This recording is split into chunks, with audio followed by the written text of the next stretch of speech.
قلت بجاك بهتر لسر بوجا بيديك وزيد مايا جي صالح برخود ما جمع ابريس منال حسكو شروك هري سياسي بواكي راست بمريا ما مستا منال لهر ولاتكي دماكو فائض جمع تشيد بي زيدبون دي بودجي دا ميزانية دام بيجن دەبێت تەبایە خزمەتگوزاری تشتێک ژمڵەتێ کێم نەبێ لێ ڕۆژاوای کوردستانی جەم پێدێ نە کارەبە هەیە نە ئاڤ هەیە نە نان کوالیتیایی باشە یعنی تشتێکە پەیوەندیای خزمەتگوزاریە بە نینە و دە هەمان دەمێدا فائض ڕادکێنن بێژن جەمە پەرە زێدەمانیانی ئەو بە هەفکەش جەم پێدێ چاوە هاتە شرۆڤەکردن و پەڤەگرێدا دەستپێکێ ڕێز و سلااو ji بۆی تا و ji بۆی تاماشەوانە ئەس داوا لێبوردنێت بکەم ئەمێ هەنێک گوتنێ عەرەبی بکاربێنن ji ber di meselê اقتصاد ئۆکۆنۆمی de bi rastî em mecbûr dibin ji bolî xelkê me li Kurdistana dibin destê Sûriye de bi taybetî vê meselê em hemî hevdûre karibin fehm bikin. Yani îro di welatê dunyayê sex de demak bû em tên behsa faid dikin yan jî kê li ser mistewa aîlê dibê iddîxar yani wextê got ew faid çawa çê dibê weke got xwe jî kê anî ziman yani ez bi xwe destpêkê dibêjim eybiyeke pir mezin bû got kesekî weke Hemed Bekir îro müsteşarê qanûnî werê vê axaftinê bike ji ber faid di welatekî de çê dibê dema hatin ji çûnê bêhtir bê û rewşa em bêjin kesa hemî aliya ve yani yek jê em bêjin ji aliyê müsteşfeyata ve ji aliyê unîversitêta ve ji aliyê daman sihî ve yani tenduristiya insan ve ji aliyê karker û karmenda ve ji aliyê kehrabê û avê ve ji aliyê riya ve di wê çaxê de piştî got welatek hatina xwe li hemberê çûna xwe didêne ew çûna got di xidmeta welatiya de hatiye serfkirin hingî karê bêjê ev faid li cem heye yan jî kê weka me got iddîxar dema got kesek bide karekî dike û ribha karê xwe ji xwe re tewfîr dike dibêjê me ev qazancê kiriye lê gelo îro di Kurdistana dibin destê Sûriyê de peyedê faid li ser pişta ez karim bi vî rengî bêjim faid li ser pişta tûnekirina îsanê Kurd kiriye îsanê Kurdî got ji welat derketiye derbeder bûye şepirze bûye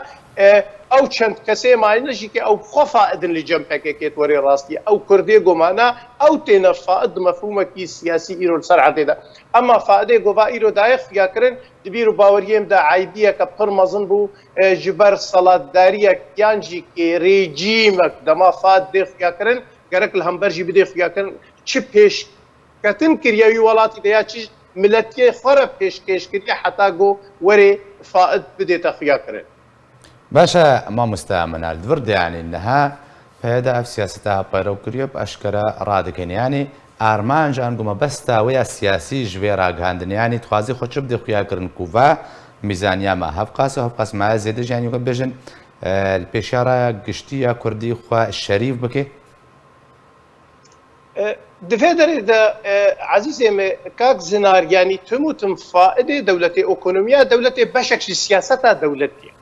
dema dewlet serkeftî bê faidê wê jî yanî ew faid mîzaniya ekonomî de inûvaya em bêjin karê birêveberiyê karekî serkeftî bû baş bû lê divê derê de bi kê dikenê yanî ez dixwazim fêm bikim ev teswîqa siyasî goxwez ji xwe re bike gelo peyedê yani ez karim bi hişkere bêjim xerabîna got kiriye li hemberê wê yek ji sedî ji millet re pêşkêş kiriye na îro rewşa Efrînê û Girêspî û serêkaniye hemî li ber çav e îro rewşa feqîrtiyên Qamşê li ber çav e îro kîlwa goşt dema ku bi 20,000 ye kîlwa bacana bi 1000 ye qenîna Gazê di sûka reş de bi 16,000 tê firotin kîlwa petata nayê te hesêbê werê hatin û çûnê yani em bêjin kesê karker çi xasî werdigirê û famîlya wî mutewessit weke bi erebî bêje ji 5 kesa bê çi xa jêr lazim e hevdû nagirê yani ev faid jî kê bi hezarê cara li vî faidî çûye qendîlê evê got didine xuyakirin dixwazin rûreşiya di feşela xwe siyasî û îqtisadî de ji pêş millet re bixine intîsarek siyasî lê bi rastî cihê mixabiniyê ye باشە مامۆستا منال li gorî ku zanayên aborî dibêjin gotinek vî rengî heye dibêje dema ku faid cem rêveberiyekê çê dibe دوێ کەلوپەلێن خواردنێ تشتاژ مرەتێ خۆرە ینی هەر تشتێک پەیوەندی بتشتێ خزمەتگوزاری بەهەیە کێم بکەین نرخەوانەکەن هەر ڕۆژاوای کوردستانی بریارە 190 هەن یاک و پێدێ و تێدا نرخی سوتەمەنیە بلند کرد ji ber narazîbûna xelkê ew biryar rakir lê dirasî de ser erdê bêhtir bicî bû yani nirx bêhtir bilindtir bûna ji me de ji biryara 190 li gorî ku Dr. Ferîd Sadûn jî Akademînasê Kurd ji bajarê Qamişlo di bi erkêra ev çanda hate kes kir got nirxê hindek babet di caran an got bêhtirî biryara 190 zêde bû yani neha پێدێ فائد جەم هەیە ji ber çi nirxa zêde dike yani ew pere dehatê wê nake ev fadil cem karin bijin dehatê nirxê giran e ser welatiyan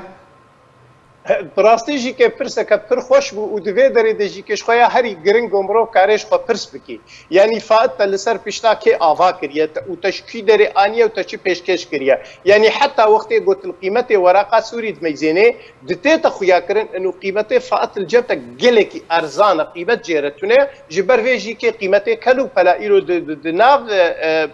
بازار دا گلکی بها بویا دوی داری ده دماغ او دبیجن دبی نراسته بریاره هانا ما بجینا انیا اواد هشکره ناکن لید راستیه دکا ایرو دیرکا همکل قامشلو حمی گندو باجاری کرده دماغوت هره القنینک غاز کرد پیدا ناکت نکاری بینه لید دوره سوکا رشته ایگوش بین دستی واته فروتنش دریا کسی واره کسی تاجر دواناره 16,000 و زیده تر تیده باشا ما مستعمل دورد يعني نها بيدي جروی سیاسی و چه جور سیاستک لسر کردن رجبای کردستانی بجید که دماکو نرخان بی آوای بلند که کلوپل بلند بی که تبخوش بحثان نرخی هندک کشت کرد و ادعاد که بجه پریم مانست یعنی تخوازم جروی سیاسی و دور شروبت ده جاليه سياسي تدبير وباوريم دخويات كي ملت كرد ايرو هي فائدك لجنب هكا كي بايد سياستها قنديل هي او فائد سياستها محمد طالب هلال ده هجره وتهجير في او كسي ما يجي كي بين التهجير كرن او اعلان فائده ملت كرد كري يجبر ما فكي سياسي سر عردين بيني اما دروي راستيه ده ايرو غوت بيجي فائده غو اوت بيجن فائده جدزيه وجتعدايه وج ضريبه قول سر خلقيه دينن وج قيمته إنسانا كو كيم دكن ودريا حيلة خورا جو صد وحفتي $1 مليون إيرو بدنا خويا كرن تو وقتك تجو محمد كا فيديو وي دايكال عمود يذكر أواجد بيجي خوزي أز بري هر توزارو كمني سقط بري ممربانا جبوي نكت بانا بندستاش كفرزانوبا جو فسيم متعما باجانا كصور نكريا فاد لكي دريا جو عمود وقامش لو كهربته دتنبي فاد لكي دي جو ديركا حمكو بي آفي فائد لكي دريا جو إيرو فقير وجار دوالاتكي جو بترول وغنم وجاع وبامبو حميش جمدر كفن لتشتا جواج مرت باشا قالك سباس جبوي شروبكاري سياسي منال حسكو كنت باوي كي راست بمرابوي